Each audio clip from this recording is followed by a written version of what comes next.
Saya memikirkan hari kematian saya, kalau bisa setiap hari. Tenang, saya bukan maksud untuk menakut-nakuti. Saya bicara tentang Memento Mori, sebuah ajakan untuk mengingat hari kematian kita. Berpikir tentang hari kematian bisa membantu mendorong kita memakai waktu yang kita punya sekarang sebaik mungkin, sehingga hidup kita menjadi lebih berkesan dan berarti. Coba Anda bayangkan, minggu ini adalah minggu terakhir hidup Anda. Apa yang Anda akan lakukan? Anda tidak akan menyia-nyiakan waktu. Mungkin Anda akan bertanya, apa yang paling berharga dalam hidupku ya? Hidup seperti apa yang memuaskan batinku? Bagaimana aku bisa mencintai orang lain dan diri sendiri lebih baik ya? Kebaikan apa yang aku akan buat dan katakan hari ini? Anda tidak akan lagi mempermasalahkan hal remeh yang sebetulnya tidak perlu dipermasalahkan. Misalnya, marah-marah di jalan karena disalip kendaraan lain. Murung karena baca komentar penuh dengki di laman medsos. Atau bete berkepanjangan dengan pasangan dan teman karena datang telat. Memento Mori adalah pemikiran yang dianggap berguna sejak dulu. Filsuf Seneca dan Marcus Aurelius bilang, hiduplah seakan hari ini hari terakhir kita bernafas. Dan jadikanlah ini penentu apa yang kita lakukan, utarakan, dan pikirkan.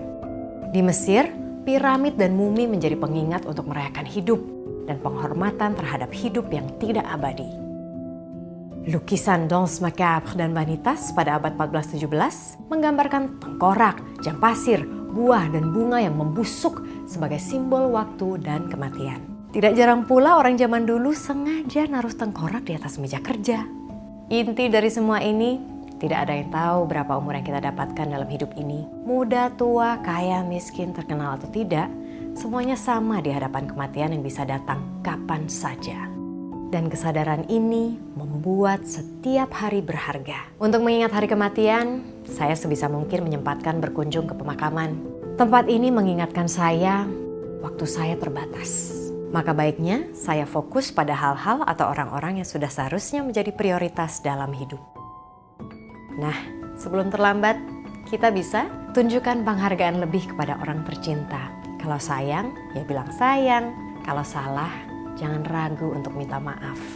Tidak lagi menunda-nunda melakukan hal yang prioritas. Karena sibuk dengan hal-hal yang tidak membawa manfaat dan kepuasan batin adalah distraksi terbesar dalam hidup.